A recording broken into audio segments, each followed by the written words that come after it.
what works and what doesn't when you're fundraising. So what I want to do is when the next anxious person comes and they're asking for help, they're setting up a fundraiser, that technology challenge is how do you take that power and represent it and present it to people in design that is easy and intuitive and leads them in the right path.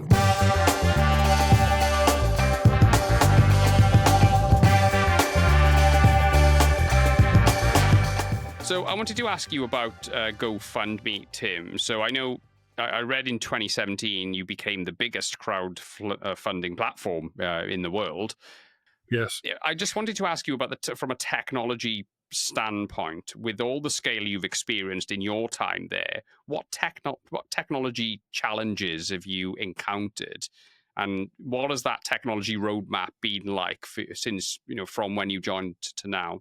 Yeah, well, like any company that's been around for more than about 3 years, we've experienced, how do we navigate tech debt? So some of the systems that were built early on that were great for a while and now are, no longer ideal. And how do you do that at the same time you're trying to innovate really quickly? So we have been navigating that, I think, pretty well, but it's an investment, right? You really have to think about, okay, you have your portfolio view, how much capacity do you have? You've got to allocate a good maybe 20, 25% for a period of time to getting through that. So I think we've now got through most of that. The other thing is maybe less of a challenge, more just how do you figure out, we are trying to put immense technology power in the hands of users in a very simple and intuitive way. So we are using AI and machine learning because we have this enormous database of people who run fundraisers, tens of millions of fundraisers, hundreds of millions of donations. So that gives us great insight into what works and what doesn't when you're fundraising. So what I want to do is when the next anxious person comes and they're asking for help, they're setting up a fundraiser. Many times they've never done this before. They've never fundraised before. They're often in a maybe difficult emotional state. How do I give them tools that are incredibly easy to use and immensely powerful, but almost like a very powerful car? You just have to hit the gas. You don't have to understand how it works.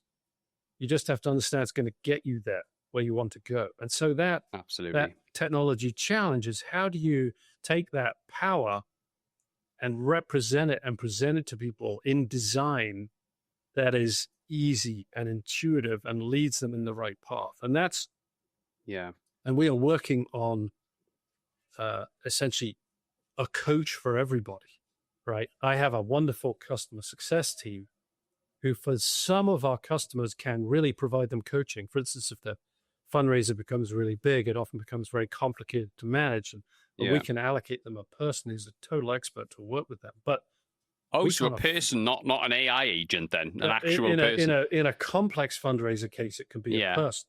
Okay. But I can't afford 5,000 of those people.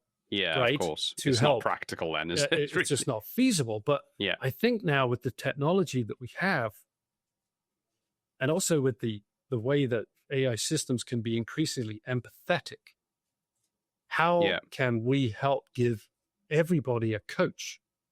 In this case, a fundraising coach. What do you do when you first launch it? What do you do in the next few hours? What do you do on day 2? Yeah, but I wouldn't have a clue in those situations. So, that makes total sense. A system to help hold your hand to like, Gareth, it's okay. We got you. We're giving you the best insights built on the largest set of requests for help in the world. Right? No one else has as much experience of individuals asking for help as we do. We're just going to set you up for success as best we can. Yeah. Because we can leverage that and you can use it in a way that relates to you. We still have a ways to go with that. But that I think is the opportunity. And I know we wanted to talk about AI and we already are here, but I think what the really interesting thing for us is because what we do, helping people help each other, is all about our emotion. Yeah. No one's getting a good or a service out of it. They're not getting money. obviously fundraising for money. When people help each other, they're doing it because they feel something. Yeah. They love this person. They care about them. They care about their cause. They feel connected to them. It's all human emotion. Yeah. No, and absolutely. So it's a really interesting combination of using artificial intelligence to help people do something and be even better humans for each other. Yeah. Yeah, altruism, isn't it? It does come naturally to people. I mean, it's in everyone, really, or most people anyway. But yes. But I want to ask you about governance and guardrails. Okay, so this is just something that I thought of, which it's got to be a difficult challenge for you and your leadership team. How do you dictate which campaigns you support and which ones you don't? Because there'll be a lot of bad actors out there trying to raise money for questionable reasons, shall we say. You don't need to give examples. I'm sure everyone's got an imagination. How do you navigate that? That must be a nightmare. We've thought it's actually we got a very well-oiled system for this now. I mean, as I mentioned, we've had millions of fundraisers, over $40 billion raised. So we've sort of, I wouldn't say we've seen everything under the sun, but we are probably approaching it, right? So we have a very clear, simple sets of terms of service. And our terms of service are actually readable by a human. Wow. Like most terms of service, just like you read them in they're actually, we very, very, very carefully written them. So anyone can read them and they totally make sense and they're common sense. It's a bunch of things that you can't fundraise for that, frankly, are pretty damn obvious, right? Yeah. And as long as you fundraise within those guardrails, you're good. And we're not judging you. Some fundraisers may be flippant. They may be whimsical. They may be not particularly worthy in some people's view. We don't decide that. As long as you're within the guardrails, which are very common sense, this is a platform for everyone. Who decides? Our friends, family, community, strangers that you reach on your social network, that they will decide, is this worthy of my money and support or not? So play within the guardrails. We apply those guardrails completely consistently.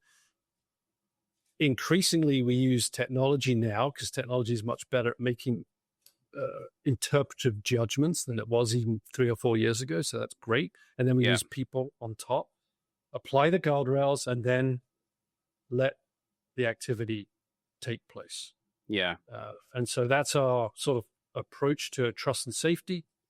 And then, of course, we're also, from a financial point of view, we're looking at, not just us, but our payment partners are looking at the money coming in. Is it legitimate? Are there any issues with that? And then we're looking when the money goes out, who's the recipient? Because sometimes, as I said, it's a friend fundraising for someone else. So that's called the recipient is the beneficiary. The fundraiser is the person running it. And so we need to get their information. They set up a separate account. They share their banking details. We verify all of that and make sure the money's going to the right place. And again, we've done this millions of times with our partners, PayPal, Stripe, Adyen, and so on. So that's how the system runs.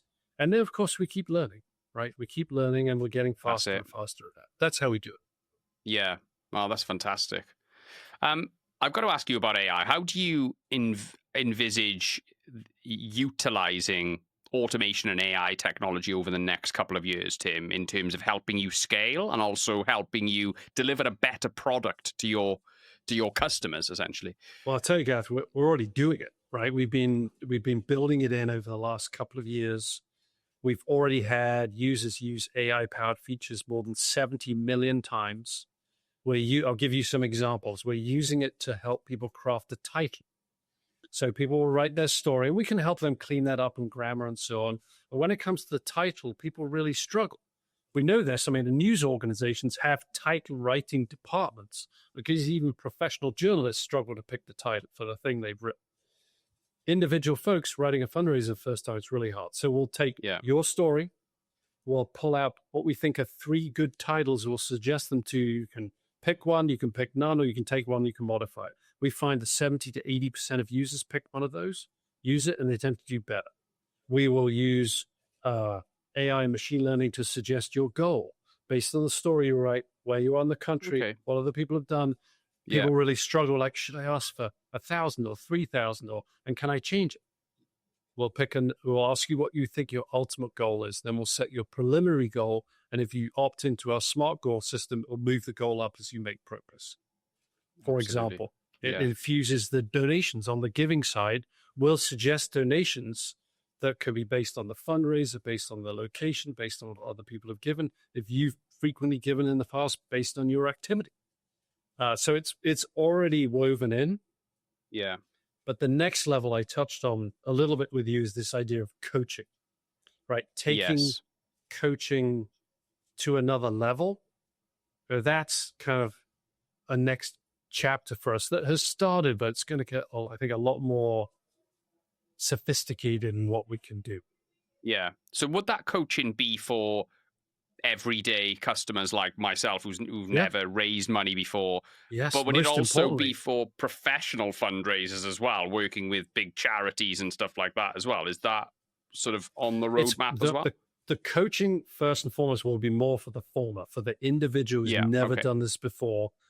To be able to coach for someone who's already a professional fundraiser, like that's a different kettle of fish.